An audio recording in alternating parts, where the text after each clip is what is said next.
नमस्कार। जन्म कुंडली अध्ययन। आज ये जो जन्म कुंडली आपके सम्मुख है,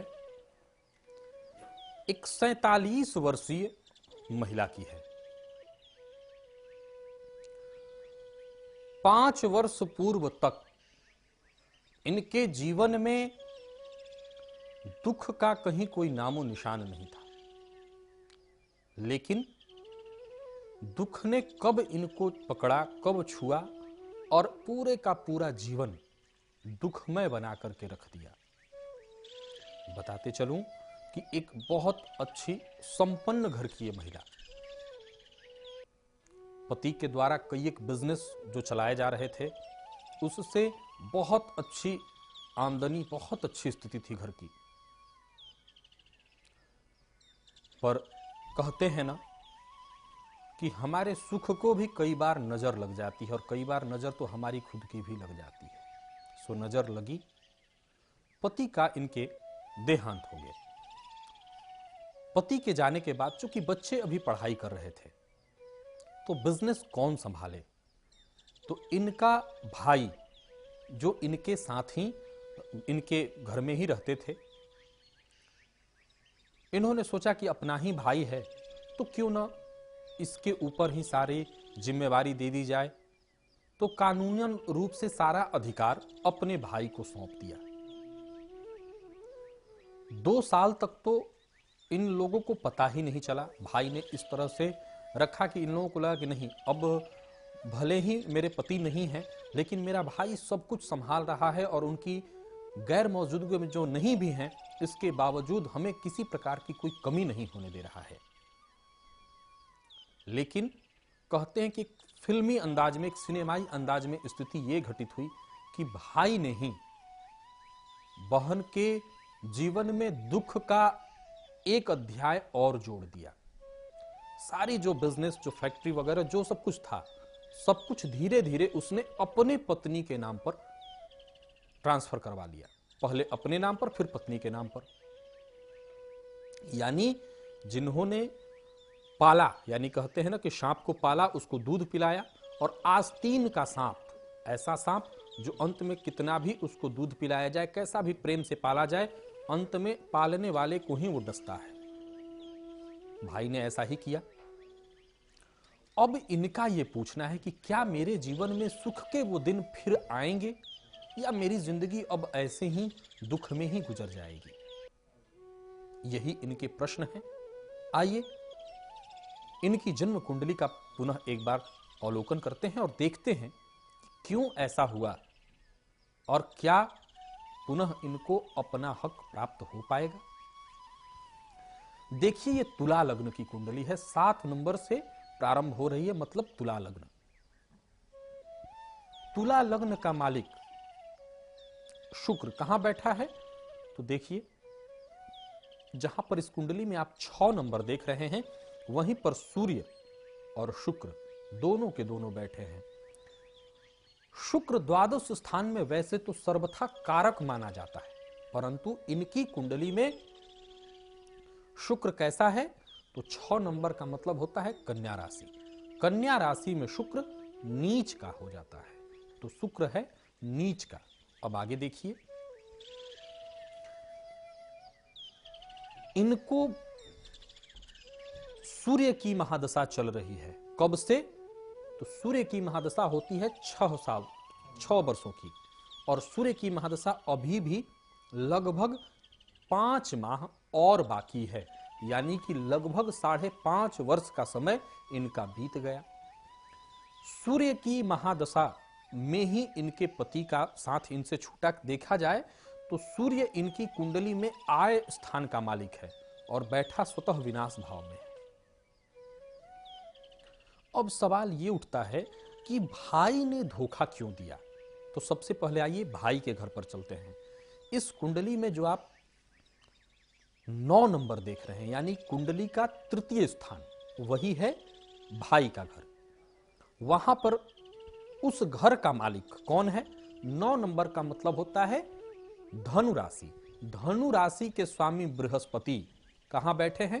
तो देखिए जहां इस कुंडली में 12 नंबर लिखा है वहीं पर बृहस्पति वक्री होकर के बैठे हैं।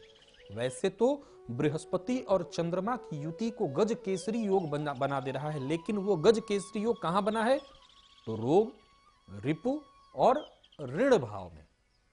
तो भाई के घर का मालिक कहां चला गया? तो रिपु भाव में, यानी शत्रु कौन बना? तो भाई। अब उस भाव में कौन बैठा है? तो केतु। उस भाव में केतु बैठा है। अब भाई की पत्नी, तो भाई की पत्नी कौन? तो भाई का जो घर हो गया उससे ठीक 7 घर आ गया, यानी जहां इस कुंडली में आप 3 नंबर देख रहे हैं, ये कुंडली का भाग्य स्थान है, यानी कि इनके भाग्य स्थान में, जो इनका भाग्य स्थान है वहां पर राहु बैठा है। तो भाई की पत्नी के नाम सारा आज के समय में लगभग प्रॉपर्टी, भाई की जो अचल संपत्ति थी वो बहुत बड़ी मात्रा में नहीं छेड़ा गया है, लेकिन जो बिजनेस था या कुछ एक चीज ऐसी है जिसका इन्होंने बहुत बड़ी मात्रा में मुझसे खुलासा न करने की आग्रह की है, सो मैं न आपके सामने पूरा खुलासा तो नहीं ही करूंगा, बस इतना बता दूं कि कुछ बहुत ही बड़ी मात्रा में, चूंकि काफी ये बड़ी और संपन्न घर की हैं, तो काफी बड़ी मात्रा में चीजें जो है वो ट्रांसफर कर चुका है व्यक्ति। अब इनकी कुंडली देखिए, संपत्ति का घर कौन सा है? किसी भी व्यक्ति के जीवन में जो संपत्ति होता है उसका घर कौन सा है? धन। जहां इस कुंडली में 8 नंबर आप देख रहे हैं, देखिए जहां इस कुंडली में 8 नंबर लिखा है वही है कुंडली का धन स्थान, अचल संपत्ति। उसके घर का मालिक अपने से एक घर पहले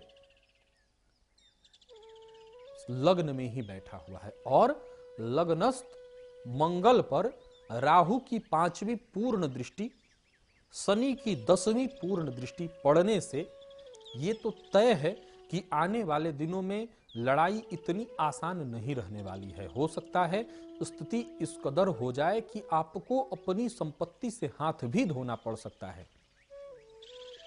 परंतु इनकी कुंडली में कुछ एक अच्छे राजयोग भी हैं। जाहिर सी बात है कि इतनी बड़ी प्रॉपर्टी का मालिक कोई आम ऐसे तो बन नहीं सकता, कुछ एक राजयोग तो होंगे ही होंगे। देखिए जहां पर इस कुंडली में आप 10 नंबर देख रहे हैं वहीं पर शनि बैठे हैं, और वो शनि भी वक्री हैं। तो वक्री शनि सबसे बली हो जाता है। शनि चतुर्थ स्थान में 10वें घर में, यानी स्वराशिस्थ सस नामक राजयोग, ये महापुरुष योग है। ये तो तय है कि इस महापुरुष योग के प्रभाव से, इस महापुरुष योग के कारण निश्चित रूप से सफलता आपको मिल जाएगी, क्यों? आप प्रयासरत रहिए, क्योंकि शनि जब सस राजयोग किसी व्यक्ति की कुंडली में हो तो ये महापुरुष योग है, लेकिन सस राजयोग में सफलता जातक को विलंब से मिलती है, जब वो चाहे। जस्ट कई लोग ऐसे होते कि ऐसे शास्त्र कहता है कि जो हम चाहते हैं वो कभी नहीं होता। यत् चिंतितम तदिह दूरतरम प्रयाति, यत् चेतसा न धृतम तदिहाभ्युपैति। जो सोचा जाता है वह अत्यंत दूर हो जाता है, और जिसकी मन में कल्पना भी नहीं होती वो अकस्मात बीच में उपस्थित हो जाता है। तो सस राजयोग जितने लोगों की कुंडलियों में होता है उनका सोचा हुआ थोड़ा ज्यादा ही विलंबित हो जाता है। तो ये तो तय है कि विलंब ही हो, लेकिन अगर प्रयासरत रहा जाए। अब आगे बढ़िए, इनको वर्तमान में सूर्य की महादशा चल रही है, जो कि अब 5 महीने और चलेगी, जो समाप्त हो जाएगी। इसके बाद चंद्रमा की महादशा प्रारंभ होगी, और चंद्रमा भी इनकी कुंडली में है तो कर्म स्थान का मालिक। जहां पर इस कुंडली में आप ये 4 नंबर देख रहे हैं, कुंडली का 10वां स्थान, लेकिन वो स्वतः कहां बैठा है? तो रोग, रिपु और ऋण भाव में, और उसकी दृष्टि कहां पड़ रही है? तो 12 स्थान पर। तो हो सकता है कोर्ट कचहरी का जो कार्य चल रहा है, आप लोगों ने कर रखा है, उसमें अभी परेशानी तो है और बनी ही रहेगी, परंतु संघर्ष अगर व्यक्ति करे तो निश्चित रूप से, अगर आप सही हैं, आप गलत नहीं है, जो आपका अधिकार है। हां, अगर भाई ने परिस्थिति धन को बढ़ाया है, डेवलप किया है, उसको बढ़ाया है, तो उसका भी उसमें अधिकार बनता है, लेकिन चोरी से नहीं, क्योंकि वो उसका नहीं था, वो उसकी बहन का था। अगर उसने 5 साल तक, 10 साल तक उसमें अपना जीवन लगाया तो ठीक है, उसका भी उसमें अधिकार बनता है, लेकिन वो अधिकार छीन करके या चोरी करके नहीं, मांग करके। उसे मांगना चाहिए था, चोरी नहीं करनी चाहिए थी, क्योंकि चोरी करना यहां बनता ही नहीं है। उस व्यक्ति का अधिकार था, इस बात से मैं रत्ती मात्र संशय इसमें नहीं रख रहा हूं। निश्चित रूप से इस व्यक्ति का अधिकार था, क्योंकि ये अपने पति के बहन के साथ, यानी अपने जीजाजी के साथ, बहनोई के साथ ही बिजनेस में कार्यरत था। यानी बिजनेस को डेवलप इस व्यक्ति ने भी अपना खून पसीना उस बिजनेस को दिया था। ये बात बहन भी मान रही है कि अगर वो मुझसे कहता कि मुझे मेरे नाम पर इतना कर दो तो मैं कर देती। हो सकता है ये न भी करती, क्योंकि बाद में सभी लोग ऐसा कहते हैं। शुरुआती दौर में कोई नहीं चाहता कि अपनी प्रॉपर्टी का हिस्सा उस किसी को भी देना पड़े, लेकिन मुझे ऐसा लगता है कि चोरी से या छुपा करके अगर कोई व्यक्ति धन का हरण कर ले तो इस तरह के धन का अंत भी बड़ा दुखद ही होता है, बहुत सुखद अंत नहीं होता। उस धन को बहुत अच्छे और बहुत अधिक दिनों तक उसका भोग नहीं किया जा सकता। मुझे तो ऐसा लगता है कि निश्चित रूप से इनको अवश्य इस पर विचार करना चाहिए, अगर वो इस बात को तनिक भी सोच समझ सकते हैं। हालांकि मैं जानता हूं कि कनक कनक ते 100 गुना मादकता अधिकाय, एक खाए बौरात है एक पाए बौराए। ये बड़ा सुंदर उक्ति है, ये बड़ी सुंदर बात कही है कवि ने कि कनक, एक कनक का मतलब होता है सोना, और एक कनक, ये जो धतूरे का फूल होता है उसके जो बीज होते हैं उसको भी कनक कहा जाता है। तो कवि कहते हैं कि कनक कनकते 100 गुना मादकता अधिकाय, एक खाए बौरात है और एक पाए बौराए। तो यहां पा ही गए हैं इतनी बड़ी संपत्ति, तो बौराना तो तय है, और जब बौराएंगे तो निश्चित रूप से उस संपत्ति का और साथ ही साथ उस व्यक्ति का, दोनों का विनाश भी तय है। अब इनका जो प्रश्न है उस पर अगर नजर डाला जाए तो जो घटनाएं इनके साथ घटी, 2 नवंबर 2014 तक इनको शनि की ढैया भी थी। अब देखा जाए तो शनि इनकी कुंडली में वक्री हैं, परंतु वो शनि अपनी तीसरी पूर्ण दृष्टि चंद्रमा पर भी डाल रहे हैं, जिसके चलते इनको काफी आज के वक्त में काफी मानसिक टेंशन झेलना पड़ रहा है। शुगर का रोग इनको हो गया है, ब्लड प्रेशर की शिकायत इनको हो रही है, यूरिक एसिड, कई सारे रोग भी अब इनके शरीर में बन गए हैं। कारण बहुत ज्यादा टेंशन, बहुत ज्यादा सोचना, डिप्रेशन, ये सब इसका प्रबल कारण। और उसके चलते कहीं ना कहीं ये इतना डिप्रेस हो चुकी हैं कि इनको लगता है कि अब मैं अपने बच्चों को क्या दूंगी। देखिए, मैं अगर ये कहता हूं कि आपको अपना अधिकार छोड़ देना चाहिए तो यह गलत है, क्योंकि संपत्ति आपकी है तो आपको उसके लिए लड़ना चाहिए। लेकिन मैं एक बात अवश्य कहना चाहता हूं कि अगर आपके बच्चों के भाग्य में और आपके भाग्य में वो संपत्ति है तो उसको इस दुनिया की कोई भी ताकत आपको मिलने से नहीं रोक सकती। और अगर नहीं है तो आप निश्चिंत रहें कि आप कुछ भी कर लें, आप कोई प्रयास कर लें, अंत में आपको नुकसान ही होगा, हारना ही होगा। मेरा ऐसा मानना है कि आपकी संपत्ति है, उस व्यक्ति ने छल से लिया है। कानून है, आज भी कानून ऐसा नहीं है कि कानून का कोई महत्व नहीं, कानून जैसी भी चीज है। आप निश्चित रूप से आगे बढ़िए, और जैसा कि इन लोगों ने केस वगैरह कर रखा है, तो जो भी होगा परिस्थिति इनके पक्ष में आए, उसके लिए क्या उपाय करनी चाहिए।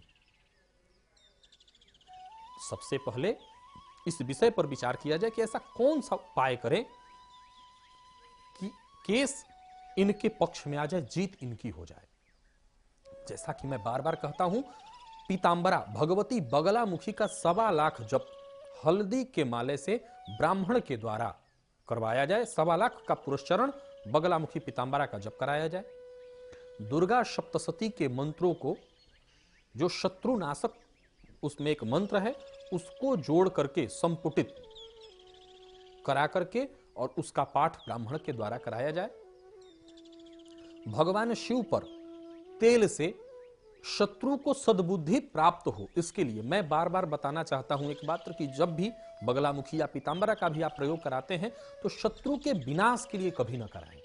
पंडित जी भी लोग अगर जो ये कार्यक्रम देख रहे हैं वो हमेशा एक चीज याद रखें कि अगर आप किसी का विनाश करते हैं, मान लीजिए कोई ब्राह्मण ही इस चीज को जपता है, सामने वाले व्यक्ति से आपकी यजमान की शत्रुता है, आपकी नहीं, तो अगर आप मंत्रों के द्वारा उसका विनाश करेंगे तो निश्चित रूप से उस पाप का आप भागी होंगे, और साथ ही साथ उस व्यक्ति ने, जिन्होंने कराया, वो भी उस पाप के हकदार होंगे, क्योंकि किसी को सजा देने का अधिकार आपको नहीं, परमात्मा को है। आप उस व्यक्ति की सद्बुद्धि के लिए ये प्रयोग करिए। ये जो प्रयोग बताए गए हैं हमारी सुरक्षा के लिए बताए गए हैं, हमारे हित के लिए बताए गए हैं। तो जाहिर सी बात है कि जो बंदूक हमारी सुरक्षा कर सकती है वो सामने वाले पर वार भी कर सकती है, लेकिन मूल उद्देश्य यही होना चाहिए कि हम अपनी सुरक्षा के लिए ही इसको रखेंगे अपने पास, न कि सामने वाले की जान लेने के लिए। तो अगर ये उद्देश्य होगा तो निश्चित रूप से सफलता हाथ लगेगी।